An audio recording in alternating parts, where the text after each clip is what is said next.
Let's start with Veronica from Michigan, who's writing in, and so Veronica, I'd like to bring you into this conversation. Welcome to the program. Are you with us? Good. Thanks. Thank you for doing this for us. Oh, you're very welcome. When you called in, you wanted to share some of the activities that you're not able to perform. Exactly. Actually, when Shona was talking about going to concerts or things like that, I totally identify with her because my two daughters are in the mid-20s, so that's the time that you weigh, right, as a woman, like, oh, my God, I want to enjoy so many things with my girls. Yeah. And I try as much as I do, but sometimes you're afraid to even ask for help. Like I went to visit my daughter in California, and the line to get into the plane was so long, and by all the walking in the airport and everything, I was already tired. My legs were giving me a hard time. So they announced, like, okay, people who need help or have children or from the military, they can come forward and go first. So I told my husband, you know what? I hate to do this, but I can't stand anymore. So let's go. Let's see. So I go in, and immediately I felt people looking at me like, really? Like, what's wrong with you? Because our illness is invisible for a lot of people. Right. So I felt terrible. I felt like, just to start, I'm a minority. I'm Hispanic. Mm-hmm. So I know there's already people who judge me because of that. And adding to that now my illness. Right. So I felt like, do I need to have a T-shirt that says I have an autoimmune disease, I have muscle weakness, and ask me about dermatomyositis? I sometimes feel like I'm a crafter, so sometimes I feel like I should make a T-shirt that says that and go everywhere just so people know why I'm asking for help. I know in concerts or certain places you can ask for request a disability place, but if you're not in a wheelchair, then people look at you like, what the heck are you doing there? So it is really hard for me. And recently we went to Mexico because I couldn't see my family because of COVID. Then I got sick. So it has been easily like 6-7 years that I have been able to see my family. So went there, and due to the dermatomyositis, when I talk a lot, which Latinos, we talk a lot, I have a hoarse voice. So I start losing my voice. So by the second day we were there, the first day I have to stay in the hotel, and I told my family, you know what, go ahead, do your stuff today. I can because I'm tired physically, but I totally lost my voice, so I couldn't talk. So I had to stay in the hotel by myself the whole day. And maybe for some people it's like, oh, I have a day for myself. But I'm not that kind of mom. I'm the kind of mom that if my kids are with me, that's all I want. Right. So that's the only thing I wanted to share, that sometimes it's even hard to ask for help because you feel embarrassed and really wondering if I should make a T-shirt that says, my autoimmune disease is not visible to you, but it hurts. Ask me about dermatomyositis. I don't know. It sounds silly, but sometimes I feel that way. No, it's not silly at all, and I really just can't thank you enough for being willing to kind of share not just the physical impacts of this disease, but the social and even emotional impacts that this disease has. Obviously, it being difficult to be viewed that way, not only just by strangers, but even family members, and how isolating that feels. So, Veronica, thank you so much for sharing all of that. We have another phone caller. We have Lindsey from Minneapolis. I'd like to welcome you to the program. Are you with us? I am. Thanks for having me. Thank you for being here. Be very interested to hear what you would like to share. Yeah, so I was diagnosed March of 2023, so very recently, and it kind of has felt like in the last 14 or so months that like everything I've ever worked for in life has been taken away from me. I was someone who worked very hard for my career. I was coming into my own. I felt like the sky was the limit, and then I was left wondering what the rest of my life would look like, not being able to take care of myself, my partner having to quit his job to stay home because I was physically unable to be left alone. I think the one thing that's really hard is when you have a disease that is dynamic, in the sense that we have a dynamic disability, that it ebbs and flows, is you're constantly wondering, was that the last time I did this? Was that the last time I downhill skied? Or was that the last vacation I took with my girlfriends? Because you never know what's going to happen with your body. And going off of a little bit of what Veronica said, mentioning her experience at the airport and feeling like people are looking at you, you're constantly having to advocate for yourself. So not only are you dealing with having your world turned upside down, but then you're also having to manage everyone else's expectations of you. Mm-hmm. And then adding in just like the executive function it takes to be somebody who is chronically ill, to manage your appointments, to stay on top of your treatment, to be figuring out what works for you and what doesn't work for you, and to be keeping tabs on it all. I mean, it is a full-time job by itself, and it is overwhelming. One thing that really struck me from what you said was this idea of, is this the last time I'll be able to do this activity?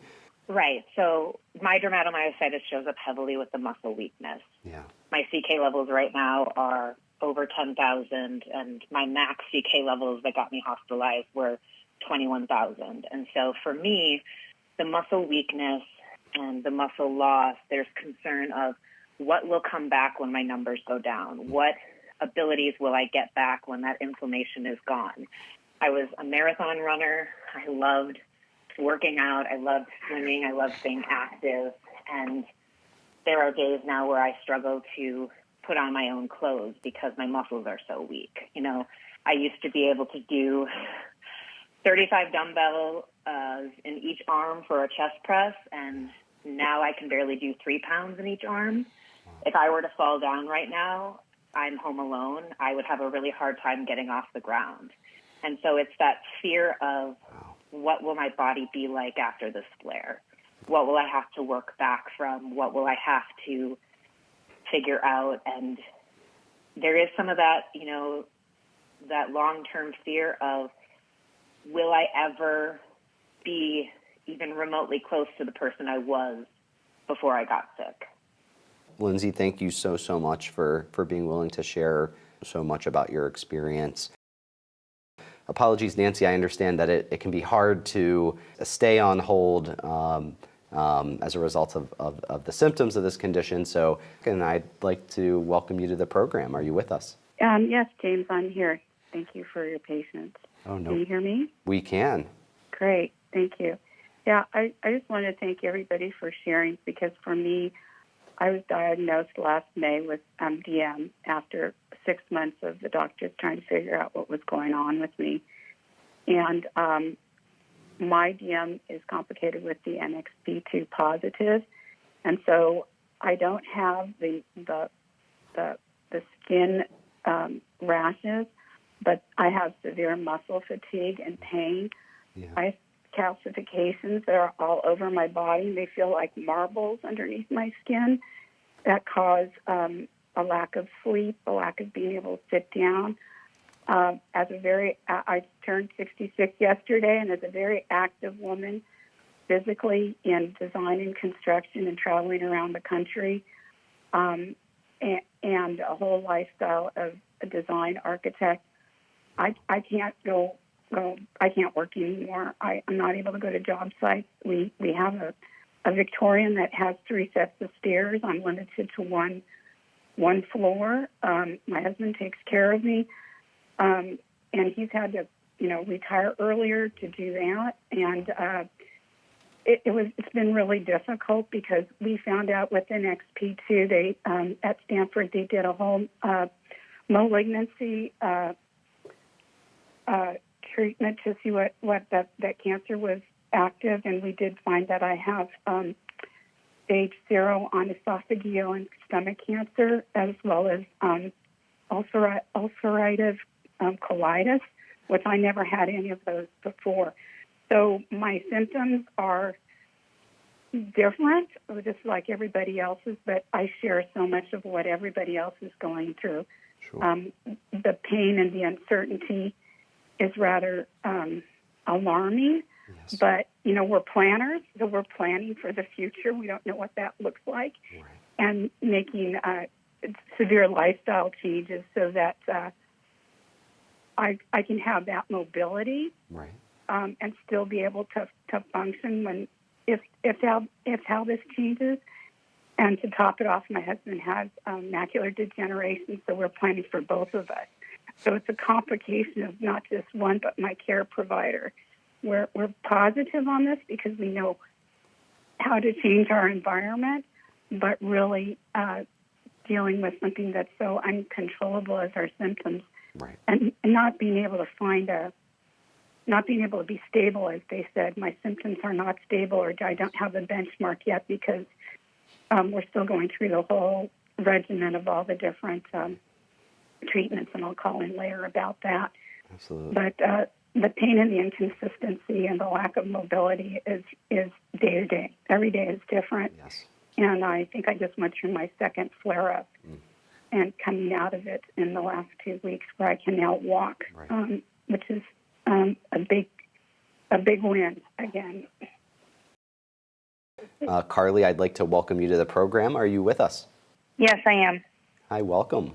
Carly, if you'd like to, we're kind of at this point exploring a little bit of some of the symptoms and health effects that have been most troublesome, most impacted your life. I believe you have some of that experience you'd like to share with us, so we'd love to hear it. Sure. I was diagnosed at age 9 with juvenile dermatomyositis. I am now going to be 37 next month. The symptoms that I've had is muscle weakness, fatigue. I also have the severe calcifications all throughout my body. I was put on prednisone, methotrexate, and then in 2006, I was in the Rituxan research drug study at the University of Pittsburgh. Mm-hmm. Unfortunately, that didn't work for me, but I was able to see a patient after me. It worked for him, and he was able and got better. So I was very scared at that time because I couldn't walk. I was in a wheelchair. But now my dermato is stable, and my calcium deposits are stable. They're not getting any worse. I have a very good support system, and that has helped me tremendously.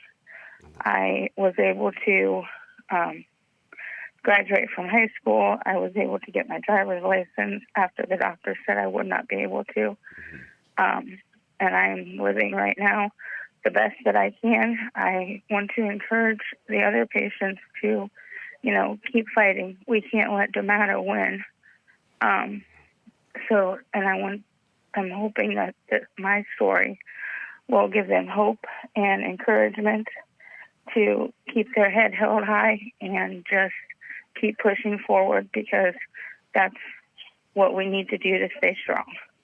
Yeah, well, I really appreciate that, Carly. And if you don't mind me following up with you a little bit, since you've been living with dermatomyositis for several decades, you talked about, that it's relatively stable now. How have, the muscle weakness, the fatigue, the pain that you described, even the calcifications, have different of those things been more troublesome for you at different, points in your journey? Yes. When I first started having my symptoms at age 8. Yeah. Falling down, extreme muscle pain and weakness. And that continued and it is still here today, but not as bad. I am also on IVIG, and fortunately, that's where I am now. I'm getting my treatment, but calcifications do cause a lot of pain and soreness. I have to be very careful not to bump them because they're clear, like they're on my elbows and knees, and I am able, like I said, I was in a wheelchair, but I am able to walk now. Okay. Because of the ongoing IVIG, which I will be on for the rest of my life. The prednisone I will be on for the rest of my life. I have the skin rash, I have the Raynaud's, I have dysphagia, I have everything that Carly. Everything that has been described. Wow. I mean, that's an unbelievable, burden that you're carrying. I'm so pleased to hear that you've been able to find a support system, and that your symptoms have become stable. But really appreciate you sharing that. And I do see we have a caller that wants to share a treatment success story.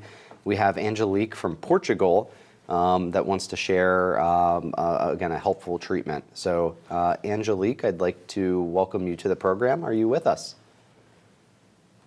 Hi, James. Yes, thank you for having me on here. I'm calling from Lisbon. My name's Angelic, and I was diagnosed with dermatomyositis back in 2002.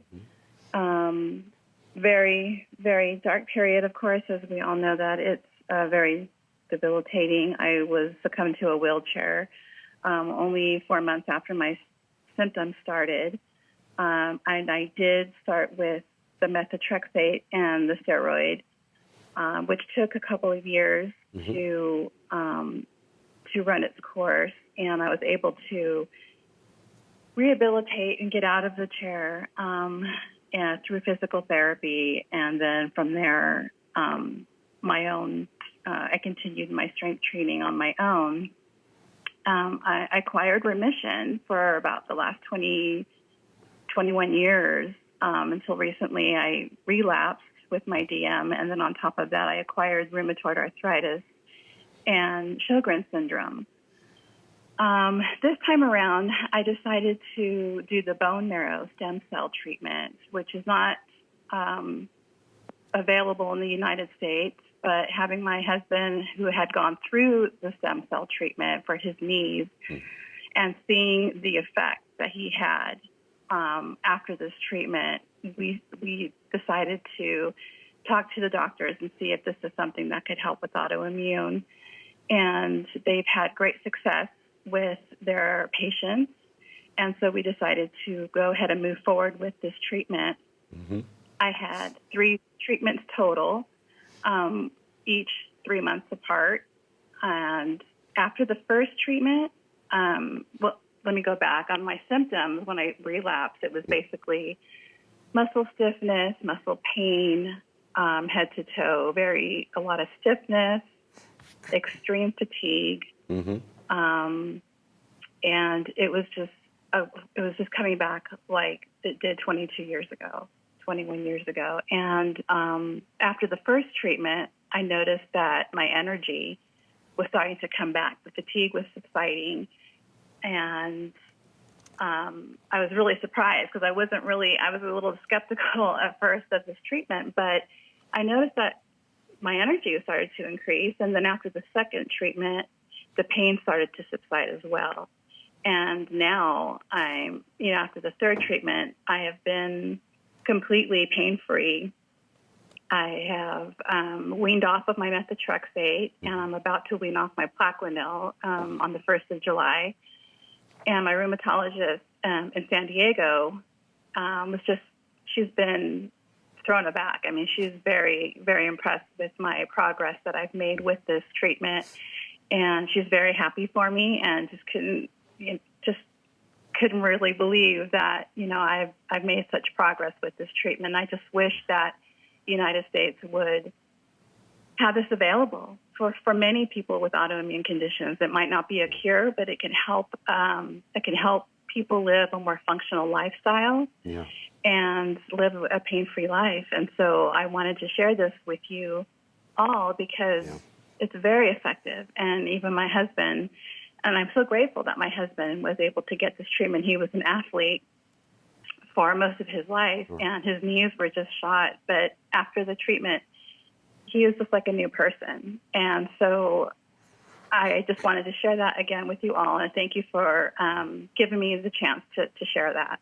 Yeah, no, we really appreciate you sharing, Angelic. And you gave a very vibrant and descriptive kind of, explanation of your journey, both with your, initial remission and then the need, a couple of decades later to, or close to that, need retreatment, and so appreciate you sharing your experience with the stem cell transplant.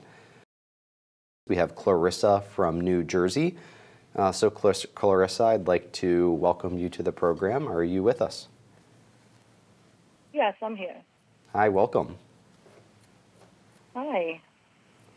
Yeah, so is there a particular treatment experience that you would like to share, where anything that maybe has been particularly helpful, or even if it's a different treatment experience, we welcome that as well.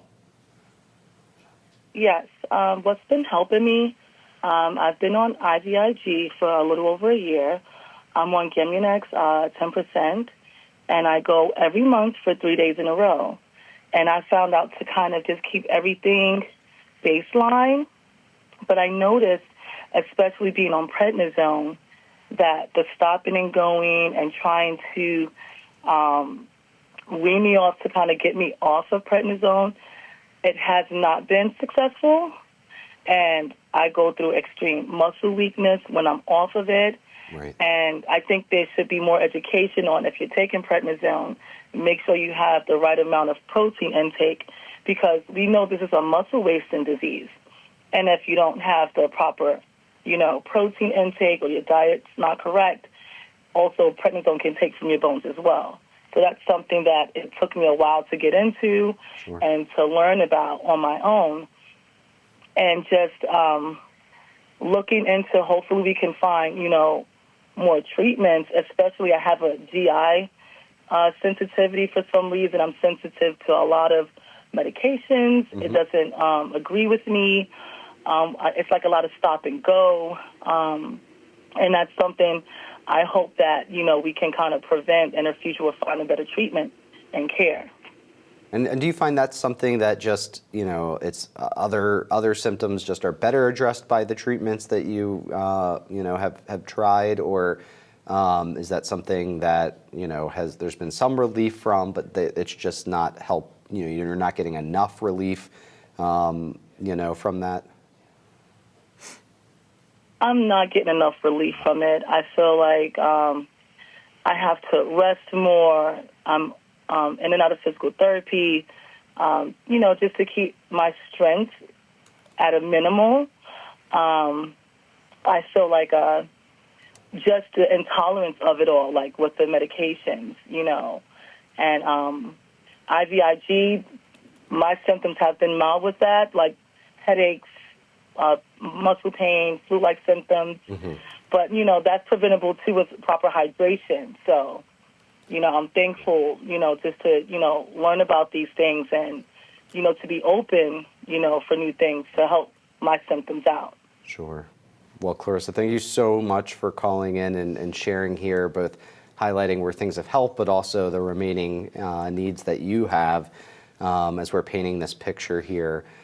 So I do recognize that we've had a number of written comments come in on this topic as well, kind of treatment successes. Lynn, what are we seeing? Yes. We have first Veronica from Michigan, who has some treatment experience that she would like to speak to.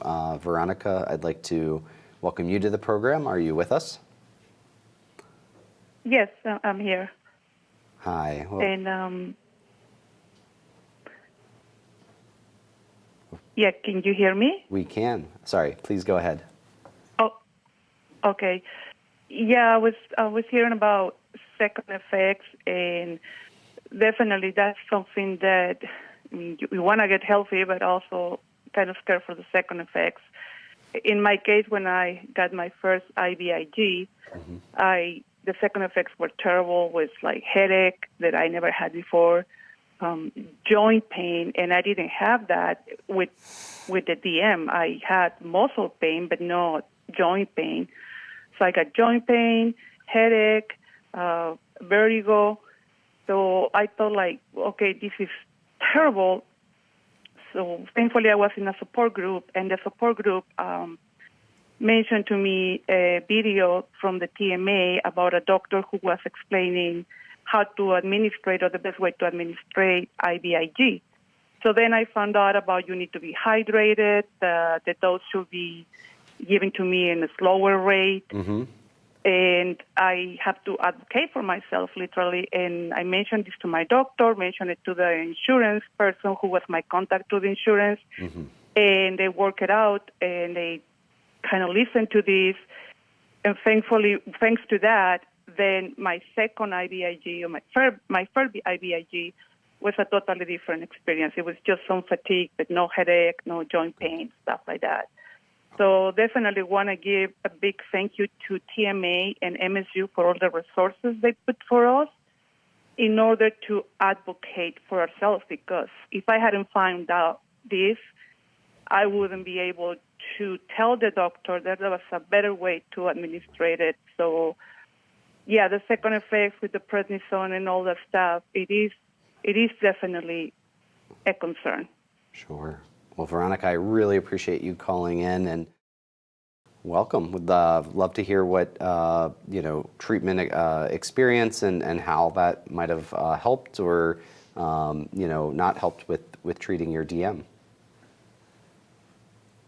Actually, just to start and be brief, from almost 2 years ago, I was diagnosed. It will be 2 years, July 4th. I have gone through almost every treatment available. I'm being told in Grand Rapids there's nothing else that they can do for me. Currently, I'm only on a methotrexate injection and folic acid. However, I am awaiting a bed for the Johns Hopkins Hospital because I have to get something done. I've experienced the IVIG. I've had Imurod. I've had just about everything you can come up with. And the thing it is, I am back and forth to the hospital so much with very high heart rates. I've had my heart stopped and restarted 3 times. Wow. I was just there about 3 weeks ago, same issue. But there's nothing wrong with my heart, so they contributed to the disease. I've gone through the blood clots, everything, headaches. When I did the biopsy to confirm the disease, my left arm became frozen. It is still frozen. I have very difficult with my mobility. If I go up and downstairs, I'm having to walk like a turtle and most certainly be careful that I don't fall, because I do fall. When I say it can happen to me, it has happened. Wow. I want to live, and I want to get some help. And that's why I have almost exercised every option there is in regards to the medical treatment, because I feel like with this disease being discovered 1,700 plus years ago, well, in the 1700s, we're in the 21st century. Why are they not taking the handful of us that they consider that has this disease? Why are they not really doing anything? Because I might be wrong, but I see if you take a smaller group of people and try to help them, maybe it'll be more of an advantage to help others that may come along with it, because I'm sure there's people out there that has the disease and don't even know it. Yeah. Because this pain is real. It's real. Absolutely. I can hardly stand it at times. Yeah. No, I really appreciate you sharing that, Lillian. And so, Karin, I would like to welcome you to the program. Are you with us? I am. Thank you, James. Welcome back. Yeah, thank you. There's been a lot of thoughts in my head when we ended that first panel, and now we're discussing the future. I think one of the biggest things, and I want the voice of young adults to be heard, is often in research and literature and drugs development, young adults are often dismissed because it's often diagnosed with 40 and up for most cases. And when I look to my future, I am currently on IVIG, which is pretty invasive, and it pushes me to not being able to have a full-time job, but I'm not sick enough to be on disability. So for my future, one of the biggest things that I hope for drug development is that we just get FDA approval for more of these different drugs, like my Rinvoq, which is a JAK inhibitor that I take. I would love for the FDA to approve of that drug, and that there are several drugs that are actually already out there in relation to especially what we call the Orphan Drug Act that's been around for 40 years, and reusing and repurposing medications that are out there so it's less expensive for us and that as patients, but also so the FDA can approve them and so that we can start having more on the approval list instead of just one version of IVIG medication. So that's what I look forward to the future, because I have a lot more years ahead of me and I have a lot more fears. But if I can have a treatment that can support me working full time and continue to go through school and eventually someday having my own family, I would feel a lot more peace in my life. What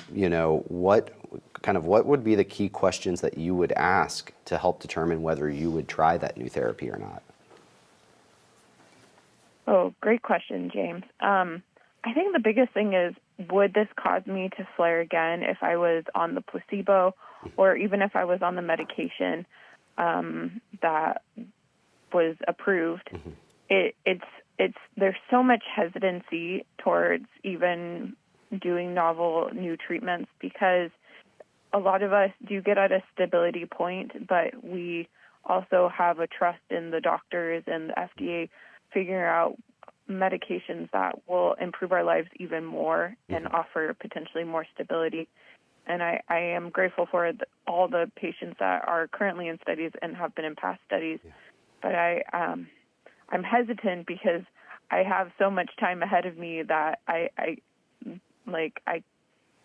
can't be away from having financial stability and having a flare of symptoms and taking away that financial stability because I'm too sick causes a lot of hesitancy in me, especially being a young adult who needs health insurance to pay for how expensive it can be and also how time-consuming it can be to be a patient. Yes. Well, Karin, thank you so much, and thank you for making sure that we get that young adult patient perspective as well.